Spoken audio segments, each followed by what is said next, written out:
Hai guys, gimana kabar kalian? Semoga kalian baik-baik saja dan selalu berbahagia. Oke baik, kali ini kita akan merekap film ketika misteri, drama, kriminal, dan romansa dijadikan satu. Inilah Wind River tahun 2017. Film yang satu ini juga banyak memenangkan penghargaan dan mendapatkan respon positif dari kritikus-kritikus film. Dan yang tak kalah menariknya, film ini dibintangi oleh dua karakter superhero dari Marvel Cinematic Universe. Jeremy Renner memerankan sebagai Cory, Elizabeth Olsen sebagai Jane Banner. Judul Wind River sendiri mungkin diambil dari nama lokasi kasus yang diceritakan dalam film ini, Wind River Indian Reservation. Faktor utamanya membuat saya tertarik adalah karena film ini dibuat berdasarkan dari kisah nyata. Oke, tanpa banyak bacot, langsung saja kita ke alur ceritanya. Selamat menonton, enjoy, dan inilah rekap.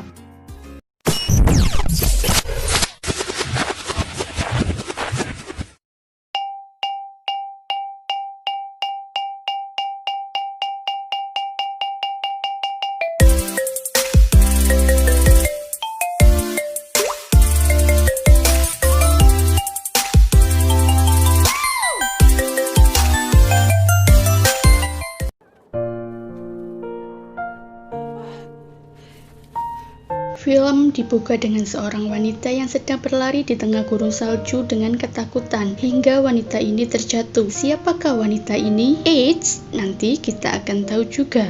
Lalu scene berpindah pada seseorang yang sedang berburu binatang buas. Dia bernama Cory. Kemudian ketika pulang, Cory berpamitan pada istrinya yang bernama Wilma untuk pergi ke rumah orang tuanya Wilma di wilayah Indian Reservation Wind River, dikarenakan mendapatkan tugas dari kepolisian untuk memburu binatang buas yang memangsa hewan peternak warga di sana. Dan Cory mengajak anaknya yang bernama Casey, sedangkan istrinya enggan untuk ikut karena masih trauma dengan kejadian masa lalunya. Setelah sampai di rumah mertuanya, Cory langsung diajak mengecek bantengnya yang dimangsa oleh binatang buas. Terlihat kalau Cory ini ahli menganalisa jejak. Cory mengatakan kalau bantengnya dimangsa singa. Dilihat dari jejak kakinya, Cory menjelaskan kalau singa ini lagi melatih anaknya untuk berburu hewan ternak. Cory langsung mengikuti jejak kaki singa itu dengan menggunakan motor salju. Ketika di tengah-tengah perjalanan, Cory menemukan jejak kaki manusia dengan bercak darah. Cory langsung mengikuti jejak itu hingga dia menemukan mayat wanita yang sudah membeku, dan parahnya wanita ini tak memakai alas kaki. Lalu Cory langsung menghubungi polisi, dan ketika sedang menunggu agen FBI datang, Cory mengatakan kepada ketua kepolisian yang bernama Ben kalau mayat itu adalah Natalie, anak dari teman terdekatnya. Kemudian agen FBI datang. Dia bernama Jane Banner, namun dia datang hanya seorang diri, yang membuat Ben agak meragukannya. Ditambah lagi Jane kurang persiapan tanpa membawa pakaian musim dingin, sehingga membuat Jane meminjam pada warga setempat yang tak lain mertuanya Cory. Lalu Cory langsung mengajak agen Jane ke TKP. Setelah sampai, agen Jane langsung memeriksa mayat itu yang mana di belakangnya ada bercak darah dan menyuruh kepolisian untuk mengotopsi mayat itu. Dan Jane akan melaporkan kasus ini sebagai pembunuhan yang mana mayat ini bernama Natalie yang sudah diperlihatkan di awal film. Lalu Cory menjelaskan dengan keahliannya menganalisa jejak pada Jane, yang membuat agen Jane meminta bantuan Cory untuk menyelidiki kasus ini. Kemudian terlihat Cory yang sedang lagi menyiapkan amunisi. Keesokan harinya, Jane dan Ben menemui dokter ahli medis pembedah jenazah yang menjelaskan kalau mayat ini sudah dipukuli dan diperkosa. Namun sayangnya, penyebab kematian dikarenakan pendarahan paru-paru yang salah satu faktornya berjalan di atas salju tanpa menggunakan alas kaki. Akan tetapi, Jane meminta agar laporannya ditulis sebagai pembunuhan, agar Jane bisa membantu agen FBI lainnya untuk menyelidiki kasus ini. Namun dokter ini tetap tak bisa melakukannya, sehingga Jane mengambil keputusan untuk menyelidiki sendiri dengan Ben. Namun jika atasannya tahu, dia akan segera ditarik oleh FBI. Lalu Jane dan Ben menemui ayahnya Natalie yang bernama Martin. Namun Jane hanya mendapatkan informasi bahwasannya Natalie selama ini tinggal sama pacarnya. Itu pun Martin tak tahu pacarnya tinggal di mana dan namanya siapa. Ketika hendak mau menemui ibunya Natalie, Ben sempat melarangnya. Namun Jane tetap menemuinya, berharap mendapatkan informasi yang lebih banyak. Namun ketika membuka pintu kamarnya, Jane melihat ibunya Natalie yang mengiris tangannya sendiri, yang menandakan kalau keluarga ini sangat berduka. Kemudian Cory Cory datang dan berbincang dengan Martin, yang mana keluarga Martin ini sedang kacau. Anak laki-lakinya yang bernama Chip menjadi pengedar narkoba bersama anak-anak Little Feather. Dan Martin mengatakan mungkin saja Chip terlibat dengan semua ini. Dan Martin berpesan jika Cory menemukan siapa pelakunya, Martin berharap Cory membunuhnya. Kemudian Jen, Ben, dan Cory mendatangi tempat Little Feather. Namun ketika sampai, Jen dan Ben diserang oleh salah satu anggota Little Feather yang bernama Sam dengan menggunakan gas air mata. Sementara Cory yang sedang menganalisa jejak di belakang rumah mendengar teriakannya Ben untuk menjaga pintu belakang rumah. Cory langsung menghantam anggota Little Feather yang salah satunya Chip. Sedangkan Jen menelusuri rumah itu meskipun penglihatannya tak jelas hingga dia beradu senjata dengan Sam yang membuat Sam tewas.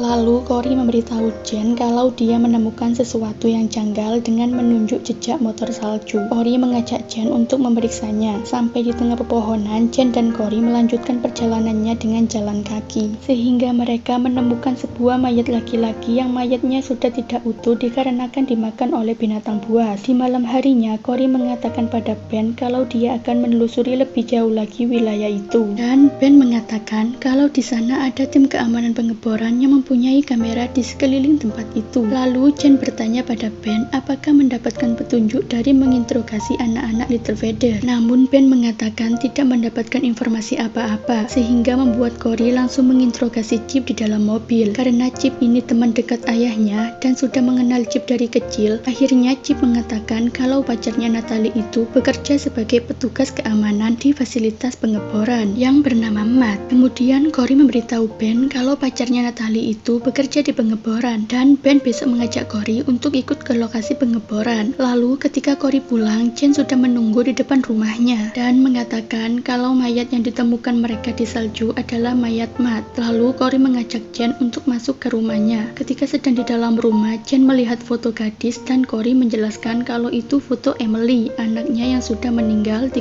tahun yang lalu. Kronologinya, ketika Cory dan istrinya lagi di luar kota, Emily mengundang teman-temannya untuk kumpul. Namun ada orang yang tak dikenal datang juga, sehingga besoknya Cory mendapat kabar dari Natalie kalau Emily menghilang. Dan tak perlu lama ada seorang pengembala kambing yang menemukan jasad Emily yang sudah terkoyak serigala, sehingga mengotopsi pun tak dapat banyak membantu. Ternyata inilah salah satu faktor yang membuat Cory bersemangat membantu agen Jen untuk memecahkan kasus ini. Di pagi harinya, Ben, Cory, Jen, dan polisi lainnya sedang bersiap-siap untuk berangkat. Namun Cory mengatakan kalau mau lewat belakang rumah Little Feather untuk menelusuri di lokasi penemuan mayat Matt, karena Cory menganggap masih ada tempat yang ditelusuri di daerah itu. Setelah sampai di lokasi pengeboran, agen Jen heran kenapa tim keamanan pengeboran terdapat luka-luka di wajahnya. Dan Jen menanyakan apakah Matt bekerja di sini. Keamanan pengeboran itu menjawab kalau Matt emang kerja di sini, tapi sayangnya Matt tak ada di sana. Dia menghilang sejak 3 hari yang lalu setelah bertengkar sama pacarnya. Lalu salah satu polisi meminta untuk memeriksa karavan tempat tinggal Matt. Sementara di sisi lain, Cory menelusuri lokasi itu menemukan sarang macan, dan di depan sarang itu terdapat jejak motor salju. Cory langsung mengecek dengan teropong kemana arah jejak itu pergi. Ternyata dia mendapati kalau jejak itu menuju ke lokasi pengeboran. Sedangkan di lokasi pengeboran, ketika sedang berjalan, salah satu polisi merasa ada yang janggal karena merasa dikelilingi tim keamanan pengeboran dengan senjata siap siaga. Ketika suasana menjadi tegang dan mereka saling todong senjata,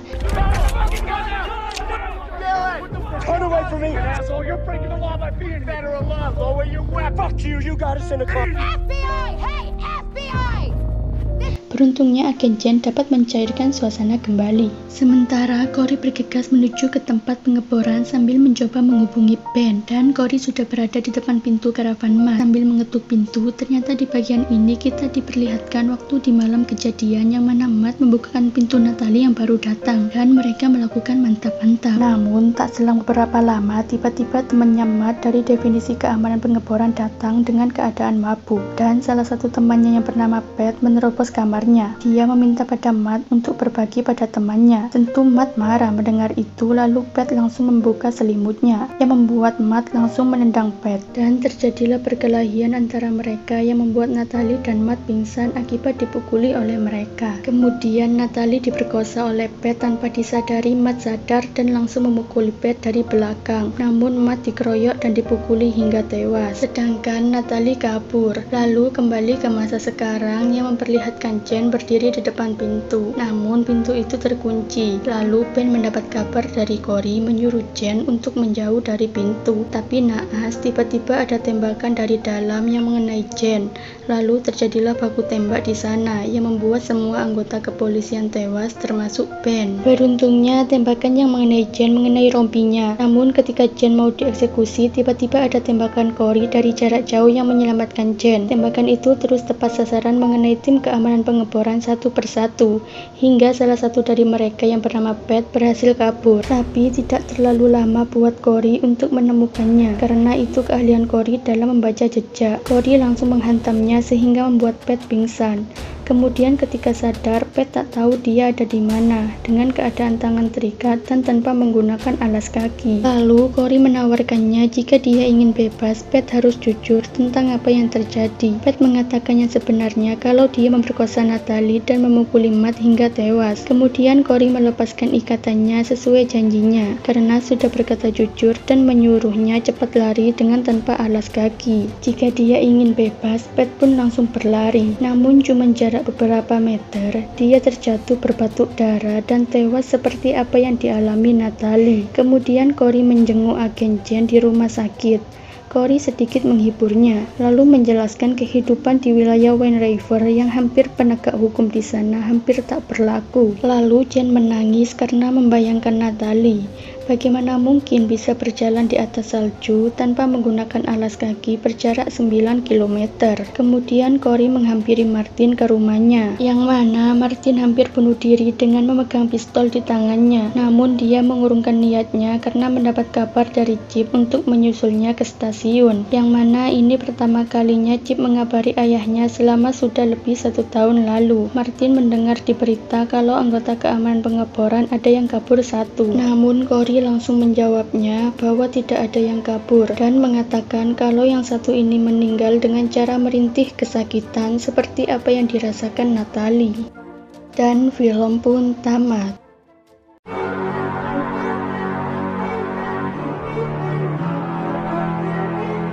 Saya pribadi sangat merekomendasikan film ini untuk Anda yang menyukai film-film jenis psikologi thriller tanpa adegan berdarah-darah. Alur ceritanya sederhana dengan bumbu-bumbu drama dan romansa. Kualitas sinematografinya tidak perlu diragukan lagi. Anda akan dibawa ke suasana ke alam Wayne River yang sunyi jauh dari hiruk-pikuk keramaian kota dan pemandangan alam yang diselimuti oleh dinginnya salju. Di wilayah terpencil seperti ini, orang baik pun bisa berubah menjadi monster karena tekanan hidup. Sepertinya hal itulah yang ingin disampaikan oleh penulis Wayne River. Film ini termasuk berkesan bagi saya. Cory mengajarkan kita tentang nilai-nilai keadilan, bahwa sesungguhnya seorang anak yang terbunuh secara keji tidak akan benar-benar mati di dalam hati orang tua sebelum pelakunya tertangkap. Jika ada kata-kata yang kurang, tolong dilebihkan, dan jika ada kata-kata yang lebih, tolong dikurangkan. Saya agen film undur diri. Wassalamualaikum warahmatullahi wabarakatuh.